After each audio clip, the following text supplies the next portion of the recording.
Hey guys, welcome back to my channel. I'm Chioma, and today I just want to talk about some things when it comes to men. I don't really like talking about men a lot, but this is something I feel like we as women have to watch out for, right? I've been watching the Diddy documentary, and you know what's so crazy to me? You know that Diddy's best friend? I just cannot understand how men will sit there and support something and then come on the back end and want to act like they're just innocent or they just didn't have any hand in it. Like, sir, you had a hand in it. You ran the company with him. You saw all the things. You didn't say anything. You didn't do anything because you were scared. Got it. Not like, to be honest, I don't blame him. Like, that man is batshit crazy. Imagine your like best friend basically coming up in here with a bat to beat you if you don't sign your part of the company to him, or your best friend knowing that a whole gang is looking for you, still saying, hey, let me throw this party, don't go work in London, let me throw this party so you can pull up, knowing that it's a whole bunch of motherfuckers trying to kill you. That is insane. The way Diddy was able to skate by on everybody else while everybody was dropping like flies around him, absolutely crazy. Absolutely crazy. And people like this, his best friend that were telling the story, are part of the reason why. That's y'all are part of the reason why. So I personally, I don't really understand the whole, oh, like trying to act like, oh, you didn't have any part of it. You did. You did. So that's the first thing. The second thing is the way people talk about the women involved in the Diddy story and the way people talk about the men. People have more empathy for the men who weren't even directly, like, they weren't harmed because they didn't have to date. Like, okay, say this Diddy's friend I was talking about. Did he, suffer a little bit from Diddy? Yeah, like he lost his part in the company. That's so far as I've gone. And he was a little bit scared of Diddy. But compared to like Cassie, compared to Kim, compared to that, his first, I think they were married, so wife slash baby mama. Like, no, the women in this situation, compared to Young Miami, the women in this situation, what they were going through it. And like, these are women that felt like stuck with him, right? Like they felt stuck with him on some level. But people are not even willing to give these women empathy, right? But they're giving all this empathy to the men, even though some of these men could have left, but they didn't because they wanted to make money and be part of the in group, which I totally understand. But how about we give the women a little empathy? How about we give them a little, like, we just, like, my God, they were going through a lot. They were going through a lot. So I don't know. Personally, I just feel like it was just kind of strange how nobody was willing to give the women not even a little bit of, oh, we're sorry you went through that. It was like, oh, yo, Miami, you were doing this. Like, oh my gosh. So that's something, right? That's something. So the other thing actually is the way in which men bring down something that they want that you have. So men will want something that you have or that you do as a woman. But instead of them to be like, oh, the way you do that is so amazing. Can you do it for me? Or, oh, your food is so good. Can I get some? They'll be like, oh, it's not even that good. Like, is this what you don't want to give me? Like, oh, like that stuff is not even that, it's not even that hard to do. Like, I'm just asking you to do this little thing, you don't want to do it. Especially when it comes to the conversation around cooking and cleaning, right? The men will be like, oh, I don't want a woman if she doesn't cook and clean. And then in the same conversation be like, oh, I don't care about cooking and cleaning, I just hire somebody. So if you can hire somebody, why can't you just take the woman that doesn't cook and clean and hire somebody to do the cooking and cleaning? It really blows my mind. You're saying you want something from her, but in the same breath, you're diminishing the conversation around, you're diminishing what she's doing, what you say you want from her. It's just like if, what was it? Who are those twins? Oh, Jacob and Esau. Imagine if Esau was like, Jacob, let me get some of that stew. And Jacob was like, no. And he was like, oh, that nonsense stew, that it doesn't even taste good. Like, you can't even cook. It's like, my God, you were just begging for some of the stew. You know what I'm saying? Like, it's insane. It's crazy. It's crazy. Um, yeah, that's just something I've noticed. And I'm like, what is that about? Oh, if it's not that good, you don't have to have it then. Oh, you can do without it. Yeah, you're right. It's not that good. It's not that good. Yeah, go buy some McDonald's. My food is not that good. You don't need none of that. Matter of fact, it's gonna make your stomach run. You don't need none of that. None. So that's like the second thing. The third thing I want to talk about is this concept of when, like, I saw a video about it, which I am gonna play the video at the end of the video. At the end of this video, I'm gonna insert it somewhere, the TikTok video where this lady was talking about how men fundamentally, they cannot stomach agreeing with women about anything, literally, even if you're right. And that is so true because, like, women are not fucking dumb. Women know what the hell they're talking about. You, like, especially in their field of expertise. First of all, that's their field of expertise. Expertise. That means they're an expert in that field. Why wouldn't an expert know what they're talking about? But then also, it's also like,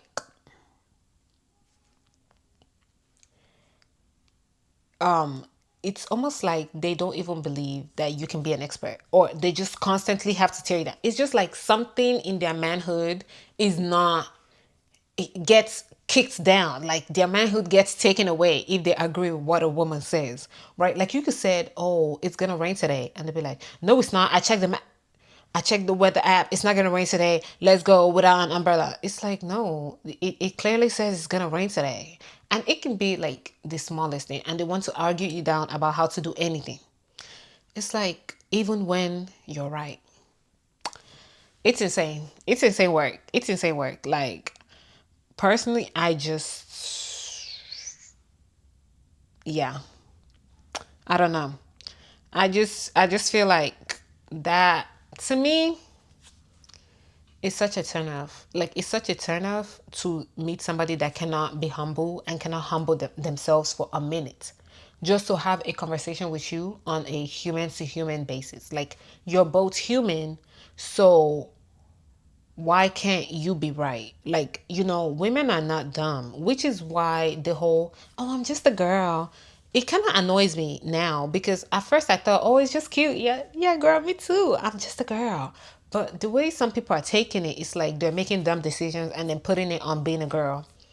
They're not being smart about their finances, the way they live their lives, the future. They're not learning anything. They don't care to wisen themselves. They don't care to educate themselves. And they're just like, "Ah, I'm just a girl. I don't want to think. It's not that deep." No, you're not going to put me in that box. You're not going to put me in that box because women have been put in that box for a long time. For a long time.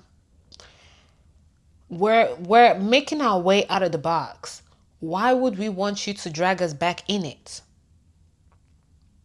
Like, it's still there. We're not even done yet. Because I remember whenever we were still in election season, right, with Kamala Harris, some people were literally trying to say, oh, she's not, what's it called? Oh my gosh, I'm forgetting the word. What on earth? Like, she doesn't deserve the slot. Like, she's not good enough to be a president, which was really so crazy because look at her opponent. She's more like prepared and educated about being a president than the opponent. But because he was a man, because he was a white man, it was like, oh, he can do anything. But apparently, when you're a woman, you're just not educated enough for whatever reason, I suppose. So it's just insane things to me. It's insane, like how women will come on the internet and talk about something that they are experts in because they've been in the field 10, 15, 20 years. Like they read the new papers, the research, they're up to date on the research, they know what the fuck they're talking about. And there'll be a random man that has never worked in that field a day in his life, read an article and thinks he knows everything, right? Just like that video. I don't know if you guys remember. There was a video that went viral on TikTok about this lady. Mind you, she's a runner. Like, I think either professional or like in college, something like that. And her boyfriend's friends, I believe, her boyfriend friend was like trying to compete with her. Even though he's not a runner.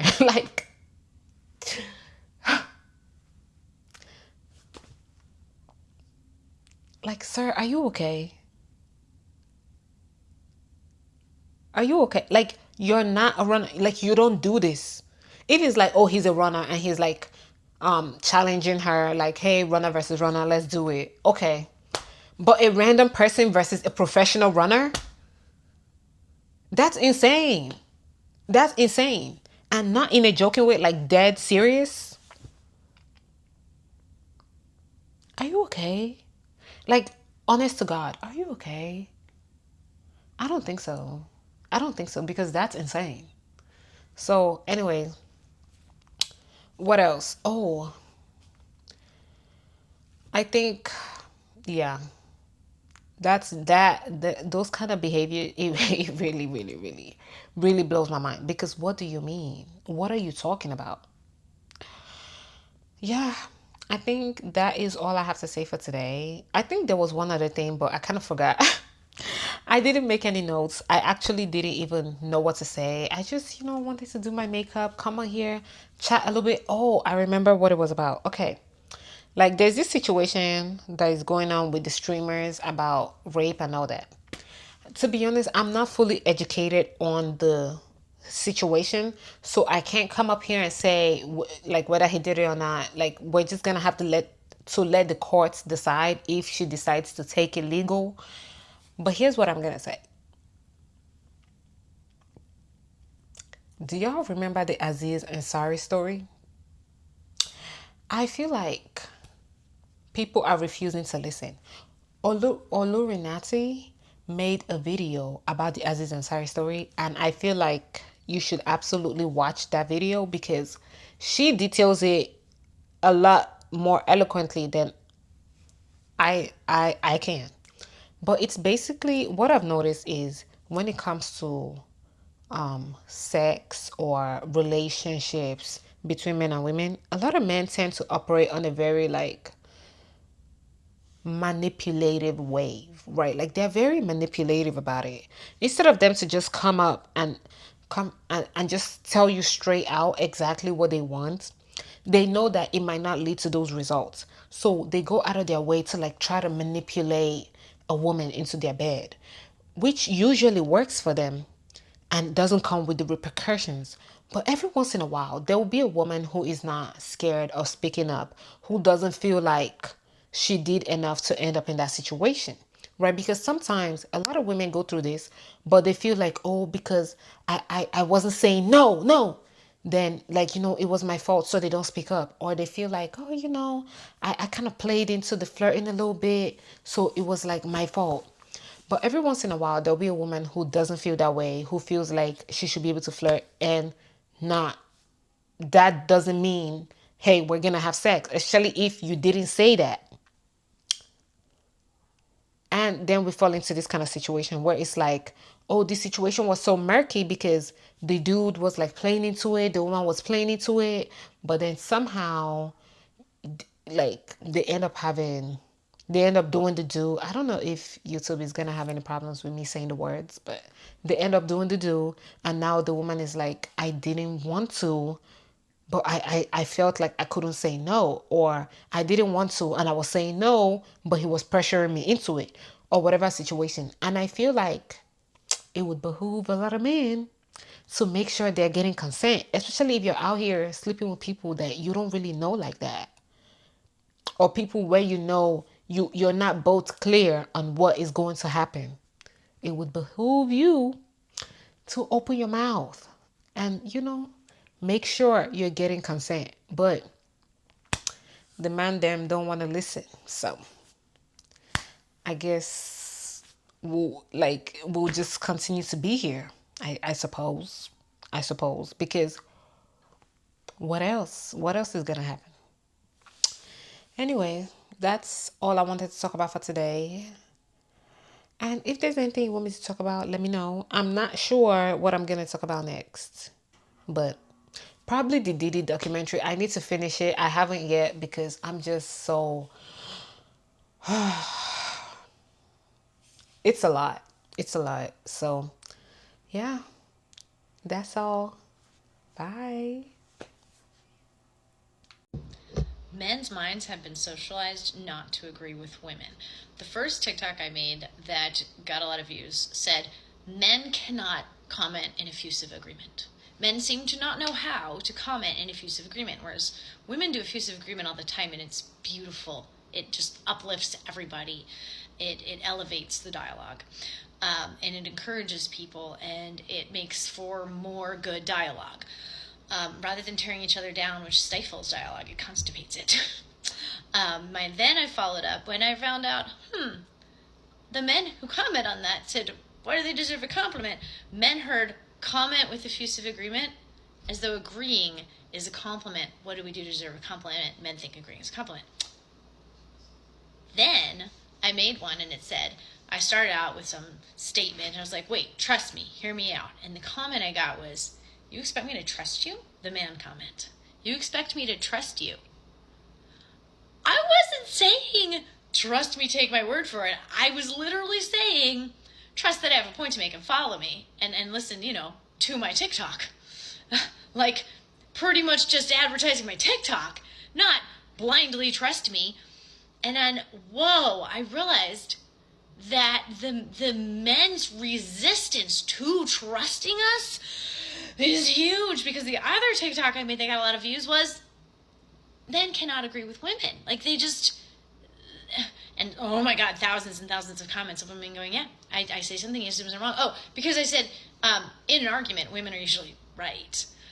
And they just, oh man, so many comments of women going, no matter how right I am, he makes it sound like I'm wrong. Or a week later, he says it himself. And I'm like, that's what I said last. Oh, it's so bad. Or they'll be. So men's minds have been socialized not to trust women's words or the words of anyone too different from them. Side note, this is a huge issue and a whole thing when it comes to, especially I can speak for white women not trusting people of color and undermining and not listening. That's a thing. Just putting that out there. But right now I'm speaking from my experience as men just cannot stand just trusting women. Like, it is painful. It is like, basically, they might as well just eat a pile of turds, because, wow, why would we just let a woman open her mouth and assert something, and me just go, okay, yeah, you're probably right, if I'm a man. Men, and so it leads me to believe that their identity is predicated on this, that somehow they're going to lose their man card. But if it's only me and him in the room, if it's only he and I in the room, the only person witnessing this is me and him. So apparently, even in his own perception, trusting me would make something crumble inside. Or maybe he's thinking that I need to see him as that much superior to me because he's, I don't know. But, I mean, I am pretty sure that many women can concur that when we say random fact, men cannot stand just trusting us on that random fact. And don't come at me with like, well, you shouldn't just trust people when they say words. Oh my god, we cannot go through life making everybody cite their sources every time. Now, I understand when something is at stake, sure, but like, when you're with a friend, making them cite their sources for everything is cruel. And trusting them, like, if I am your friend, let alone your partner, let alone the love of my life, let alone someone you said till death do us part, what the heck, if you can't just let them say something and believe them, and if it's not about whether or not you should take a Schedule 1 drug, if it's just life, if it's whether this is a Diplodocus or not, wow, can you just let the person say the thing and go, sure, that's a Diplodocus. What did you lose? And I understand. I really love knowing what kind of dinosaur this is. I'm actually have no idea right now. But if my friend, if she says, oh, cool, Diplodocus, and if I really am like, I don't think it is one, I think it's Brachiosaurus, which it's not, I'll look it up, but not in that way. Not in that, oh, I don't think you're right. You know, like, let me take you down a notch. Instead of like, oh, I really thought this was Brachiosaurus. And I look it up. And I look up Diplodocus and that's it. Or I look up Brachiosaurus and that's not it. And then, like, be kind to my friend and be like, oh, that's so cool. You were right. Silly me. I definitely, obviously don't know my dinosaurs, right? Like, don't come at me with, but I need to know the truth about everything because I'm neurodiverse. I'm neurodiverse. I do need to know the truth about everything, but I can be kind and I can respect people and I can be kind to my friends and especially the people I absolutely love. He's a Parasaurolophus, so don't come at me in the compliments. It's a Parasaurolophus. Duh.